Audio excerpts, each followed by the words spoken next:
Hey guys, do you miss old classic games like Gamma World and Torg? Well, today's game is right for you. Mutant Crawl Classics by Goodman Games. All right, today we're going to look at Mutant Crawl Classics, the next book up from Goodman Games. Here we are side to side with last week's Dungeon Crawl Classics, and now we got Mutant Crawl Classics. It's a little bit smaller, but it's still packed with just as much goodness. So here we got the front cover, which we already looked at, and you got the cool back cover. You're no hero. You're a wasteland wanderer, a mutant, a seeker, a robot killer, a stoic shaman a stoic shaman guarding forgotten ancient sciences. I can speak. You seek triumph and technology, winning it with mutations and magic, soaked in the radiation and quantum fields of the altered, the savage, the semi-sentient, and the artificially intelligent. So, yeah, this book is really cool. If you ever played like Gamma World back in the day or Torg, this is the game for you. It's if you know how to play DCC or other kinds of rollover mechanics, you'll have this. It's pretty easy. Still got the 6 stats and everything. So open it up. Look, we got the high technology of the bookmark, book ribbon. Again, from Amazon, you get that nice code. Even though you get from Amazon, you get that nice PDF code. And you have all this awesome wicked art by Mullen. It's awesome. Yeah, this kind of stuff, just look at that. They totally got this idea from like Thundar the Barbarian. He's got this light sword, or she, I guess. Really cool stuff. Table of contents. Got some more cool art with this butt alien or something. I don't know. And you got this nice foreword by Jim Zen Ward, who did the designing for Metamorphosis Alpha, the first science fiction RPG, and Gamma World. So you know you're getting some good stuff from the guy who made the original Gamma World. Got some other talks and stuff like that. Got some information about the setting here. Some talk, same thing as DCC, just kind of talks what is different from like a D&D type of game, and some other rules of note, which are kind of similar to DCC. So if you know D&D or anything like that, you got a stat, you got a mod, you add the mod to your D20, and if you pass the roll, you succeed. So character creation, again, same thing, and that's on the back.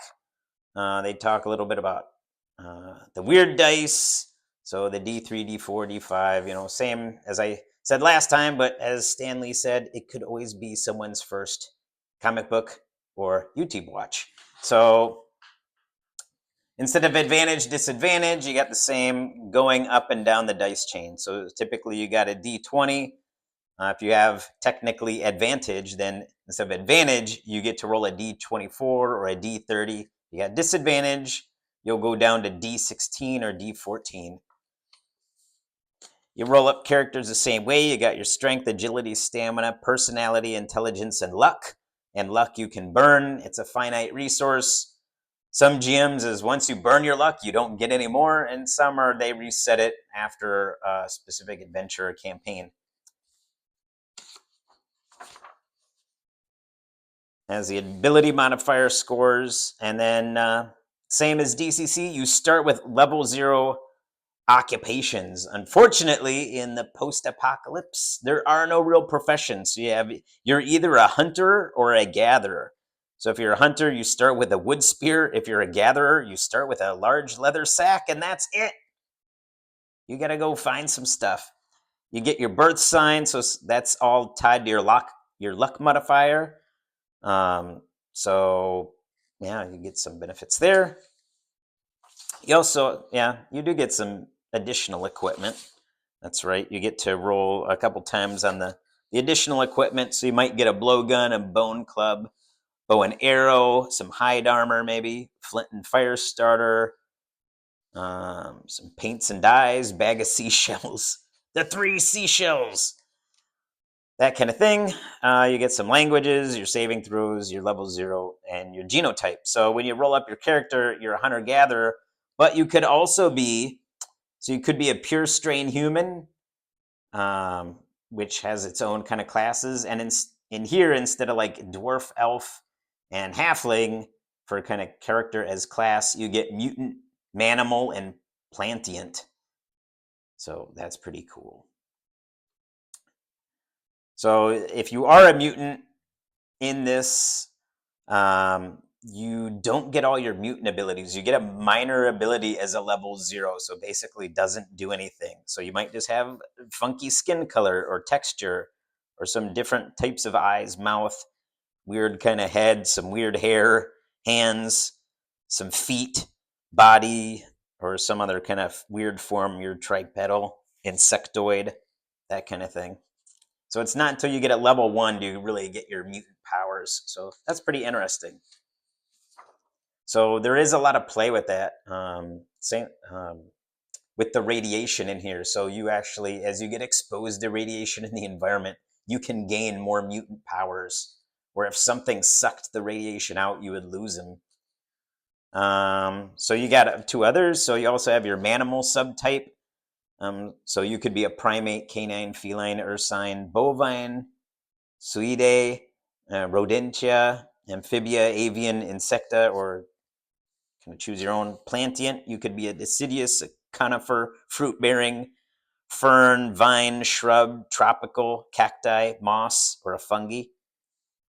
So I've used that and kind of had, like if you're a level 0, you're fruit-bearing, maybe you have an apple, then you could pull that off and lob it at someone. That's always fun. You do have alignments. So like the level 0, it's called the rite of passage in this one. So usually you're like maybe in some kind of tribe or clan, and your level 0 is to go on some hunt that makes you like an actual member of the tribe, like an official member, like as an adult. So that's always really cool and fun. You get the standard, everybody has the same level thresholds. And then once you are a level 1, then you have these kind of character classes. And if you're a purebred human, you can be a sentinel, which is essentially kind of like a fighter. You get also as a purebred human, you get AI recognition. So because you look similar to the humans of ancient, that AI programs and robots and stuff will behave differently towards you in a favorable behavior, as opposed to if you're like a mutant or a sentient plant or something like that. So the Sentinel, you get like a couple other things. You get some weapons, artifact weapon, and armor. As a shaman, kind of your wizard, but in here, instead of like patron deities, you have these ancient AI programs that you kind of pledge yourself to, and they give you technology. And I'll go over it a little bit later in the book, but it's really cool, like how they throw these old AI programs that you can discover and kind of become at one with, which gives you magic like abilities. So that is really cool. You get a healer, which is basically your cleric. So they're kind of like a medicine man. He's got this weird artifact that's like knitting his bones together. Rover, which is basically your specialist or thief. So they can like open security systems and doors, hacking and things like that. And then you get your cool mutants. Another thing that's really cool that mutants can do with their mutant powers, similar to like a wizard in the DCC one, to like increase the output of your power, your superpower technically kind of thing, is rad burn. So you can spend your stamina or your power and kind of push those stats and kind of get a higher score, which really helps out. Manimal, which is really cool. So you could be like TMNT, like the old books After the Bomb. You could kind of create that scenario. And a Plantiate, so you could be like Swamp Thing. So that's cool. So as as a plantient, I believe you cannot be recognized by AI systems at all because you're completely inhuman. And then in the outdoor, like you're a lot harder to detect because you're basically Treebeard. Then here's all the mutations. So there's not a lot over there on characters. So you have active and passive mutations, and then there's also defects. So you could roll a defective power, so it's really a negative for you. You have passive mutations that are just like maybe insect wings, so you always have them. And then there's an active, like kind of ray beams or something like that. So you just have this chart every time when you create your character, and then when you get subject to more radiation as a mutant, you might develop some mutations. So, as a physical mutation, mental, or a defect. So, you could have stuff like extra senses, gas generation. Oh, that's my dad. New body parts, plasticity, radiation generation. You could be taller or shorter. And I actually got taller. And I was like, I rolled so bad, I only was like 1 inch taller. So, it was kind of funny. Then you got your mental mutation. So, you got like domination, dual brain, empathy, pyrokinesis, telepathy, teleportation, time stop. Then defects, you could have attraction odor, body part loss, de-evolved. What else you got?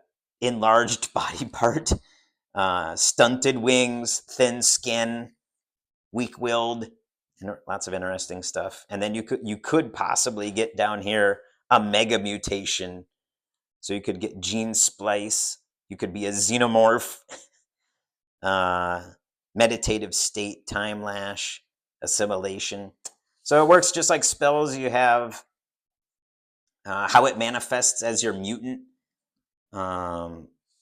Also has like how that power develops as you roll your d20. If you get 2 to 11, you fail, but anything over 11, 1 is going to be really bad.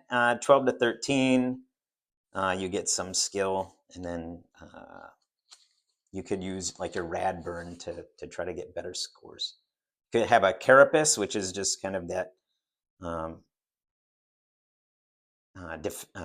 permanent mutation that you don't have to roll on. With those, you just roll to find out how good it is. So if you have a mutation of a carapace, then when you first get that mutation, you'll roll to see how good it is. So if I get carapace, like if I get a 1, that mutation fails and I get a defect. But if I get a 2 to 11, I fail. It's just cosmetic only, so I might just have some hardened skin. But if I get like 12 to 13, my AC is +2, 14, 17, it's +3, and a save bonus. Same with claws. They do different damage based on your roll.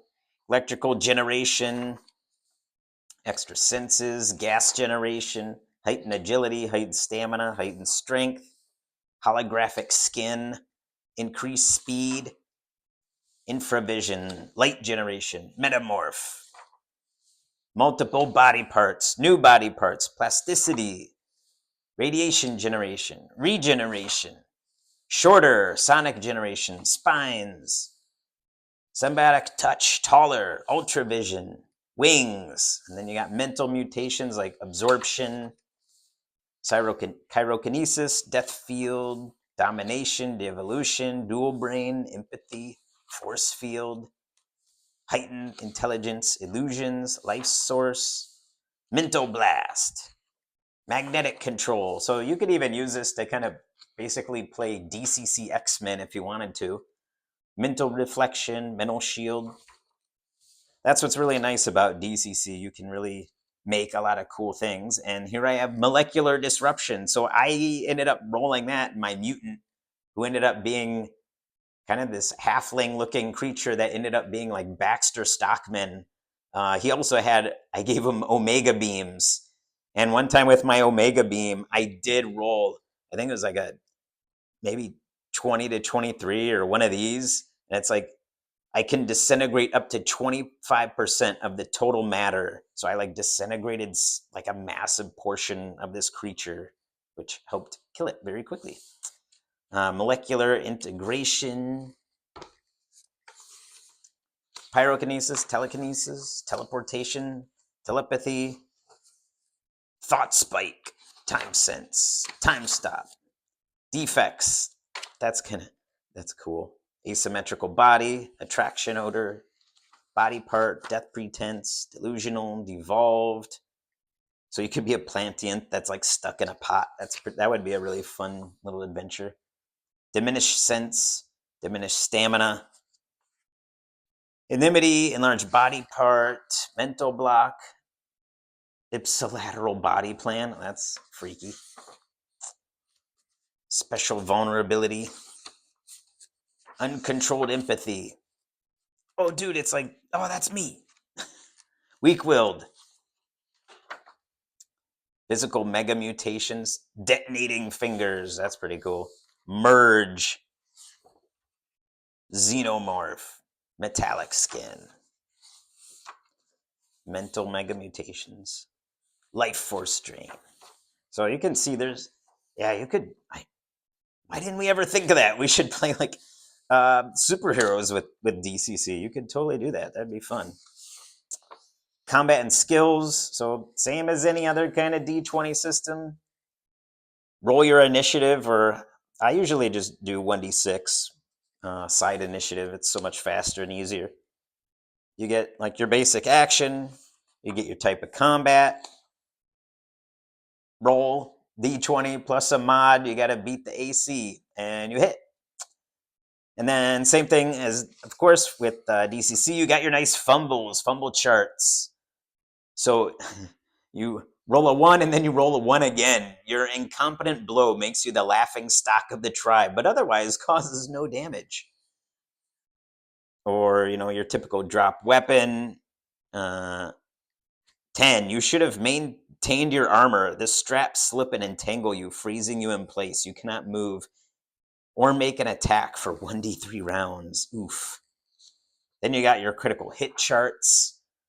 So you got one for your level 0 or shamans. You got your pretty much everyone else here.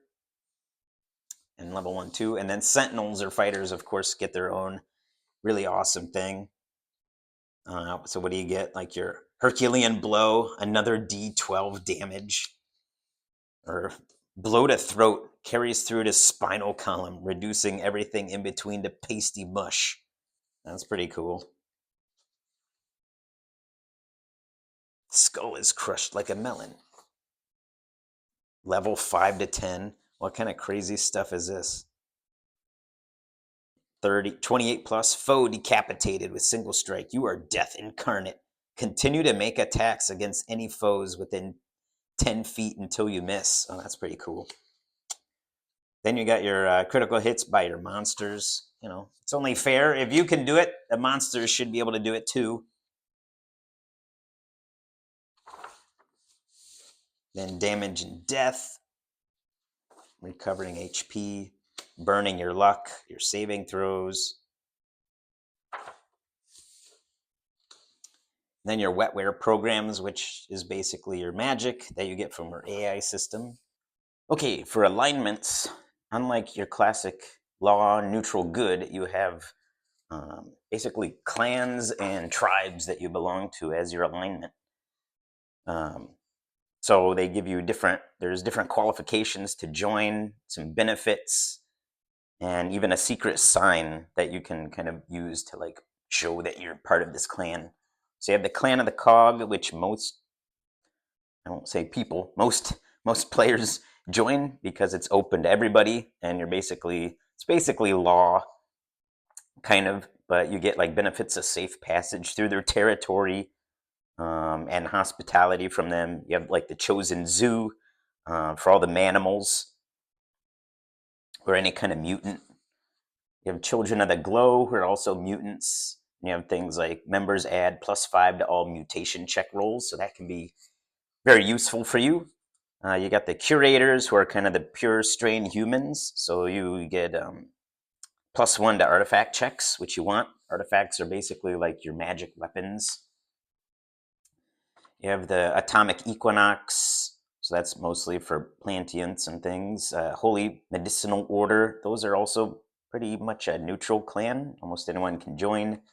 The Gene Police, uh, so that's kind of an NPC faction.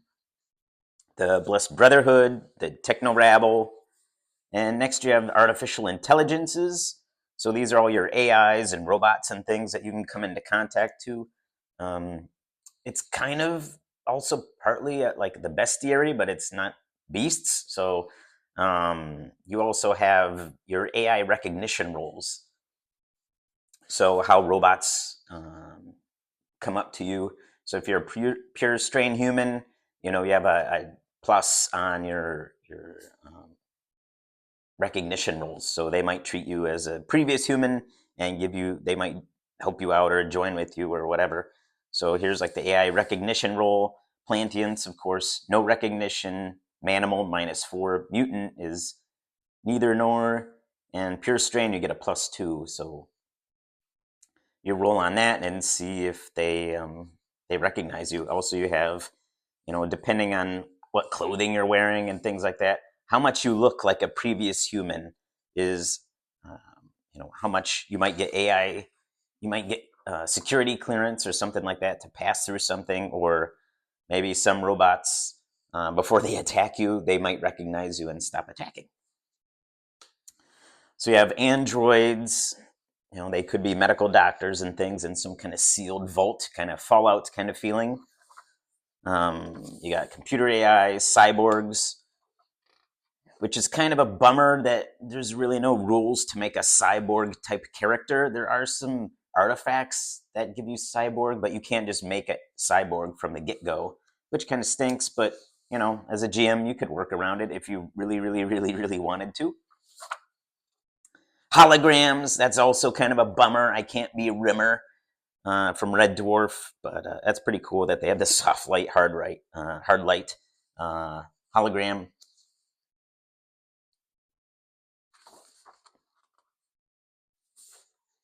And more on robots. So you can roll on the personality of the robot. Is it analytical? Is it confident, delusional? So that's a nice table to have to kind of give flavor to each of these robots instead of you find a robot. And then here's your bestiary of robots: agrobot, cargo carriers, companion bot, construction bot, household bot, medibot, nanobot, security bot, and a war robot. That's pretty cool. And then here's basically your magic weapons, your artifacts of the ancients. So you can get your Thundar Sun Sword here, maybe. Same thing, there's checks when you find the artifact because you have no idea how it works. So you just find a tube with a switch on it. Oh, it's a flashlight. But if you weren't a human, you wouldn't recognize that. So you have to have this artifact check. You roll on. So if you get like, say, normal 12, artifact activates for one use, but its operation is still not understood. So you activate it by mistake. Number one, you break it. And the higher you go, the more attempts. So it's easier and easier to activate it. So like your DC check goes down to activate this. Learn about it. Again, nice chart for just weird things of the ancients. So as like a power source, control type, and condition, you roll on that. Could be kinetic, isolinear, inservible condition artifact. And then some actual artifacts. You got like pistols, rifles, grenades, melee weapons, armor, vehicles, medical equipment, miscellaneous things, power sources, and special stuff. So pistols, you got like your classic phaser pistol, you got your mazer rifle, you got some EMP grenades, the plasma sword, zapper glove, force field belt, then some power armor, some cure shot, some medical stuff. Here's where you got your cybernetic implant. So you could, make a cyborg if you wanted to. I mean, it'd be really powerful to give that from the get-go, but I don't know, maybe you can figure something out as a GM to make it balanced-ish. There's really no balance in DCC or MCC, but you don't want it to be overpowered.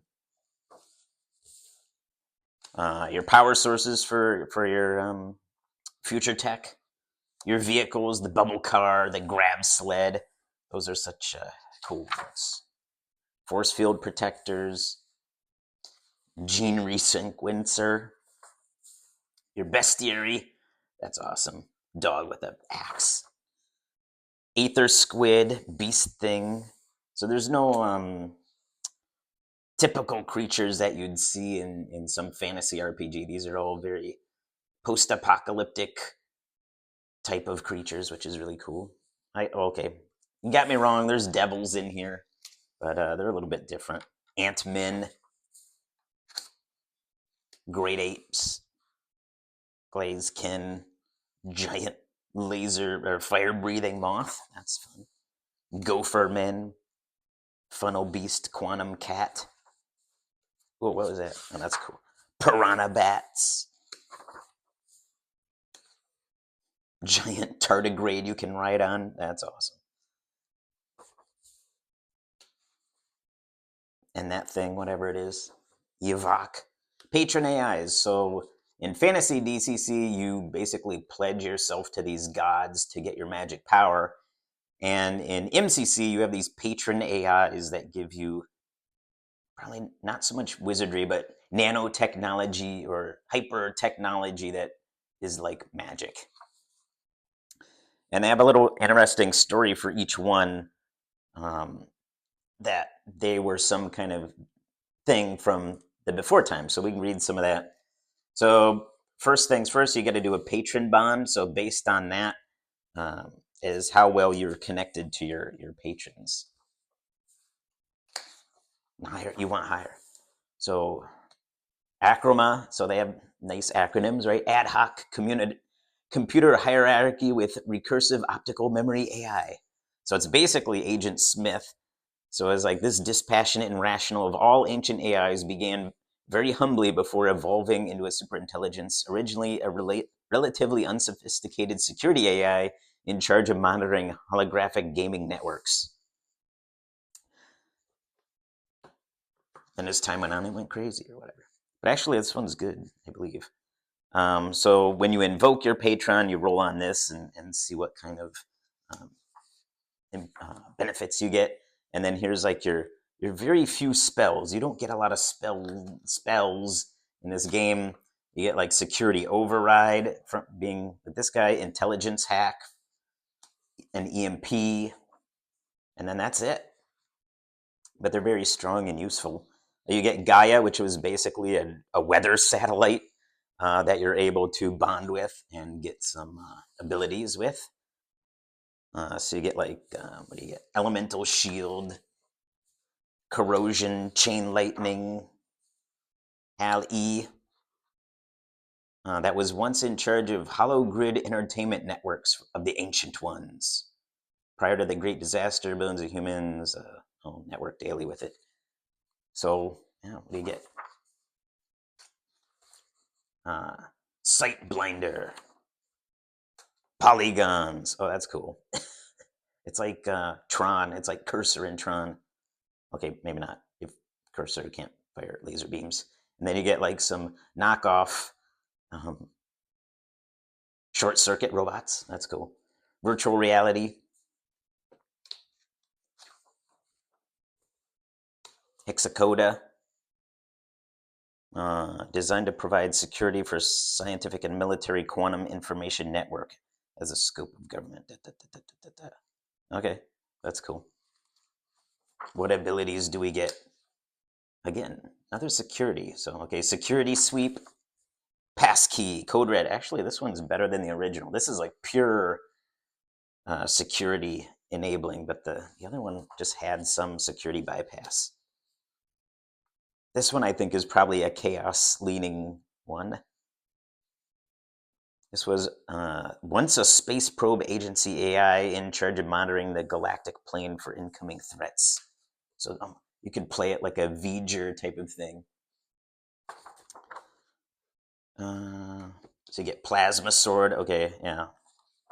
Make some Thundar creature. Null gun, powered assault armor. Well, that's cool. Summon power assault.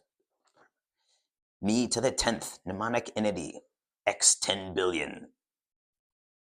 In time of ancient ones, the rich and powerful had harnessed the technological singularity to allow them transfer their minds and conscious into hard light hologram bodies. That's cool.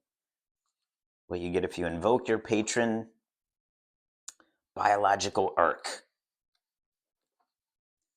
light amplification, tetraplex. That's cool. What is this thing? Query, memory worm, attune with artifact. Now that would be very useful. So it looks like you can basically attune with those magical items. Occur, universal kinetic underground rail. So it's like the AI of the subway. That's pretty cool. You could almost play like Red Dwarfy. So like this is like Holly, and you ride around in your cars. That's cool. And then you could have like a NPC hard light rimmer. Yeah, that would be fun. Invoke patron. Nanogram. Wetware program. Okay. Use the nanobots to create a glowing mane of carbon fibers that grow from the shaman's scalp and jaw, creating a lion's head helmet and that completely encompasses the shaman's head. The shaman gains infravision. Okay, so that's kind of cool. EM spike, transreplication. That's cool. Optional rules. Okay, so it's basically crossing the universe. So you can do right here, like my favorite old school game I used to play back in the day, Rifts. So you can bring in your DCC characters into the MCC universe, and it kind of gives you some things like how to do artifact check bonuses on those characters because they are more humanoid. What happens when they encounter radiation and mutations? That's always cool. Appendix M. And oh, what's this? TV shows? Thundar the Barbarian. I love that show. It's so great. You got your level 0 adventure. No peeking. We'll just flip through that quick. Looks pretty good. Level 1 adventure. And then the greatest invention of mankind, the index in the RPG book. And some ads and things. That's pretty nice. Then you get adventures and just everything else that's published up to my printing of the MCC book. A nice cover art. And the end. And that is it for Mutant Crawl Classics. What can I say? If you like DCC, you should definitely pick this up. If you don't like DCC, you should definitely pick this up because it's totally fun. And I don't love running fantasy all the time. I would say mostly fantasy I do, maybe 60, 70%, but the remaining I do love to play other genres because I get tired of playing knights and wizards and stuff like that. So this is a definite awesome break to break up the monotony of playing the same old, same old. So definitely check it out. And we'll see you next time on Rocket Punch.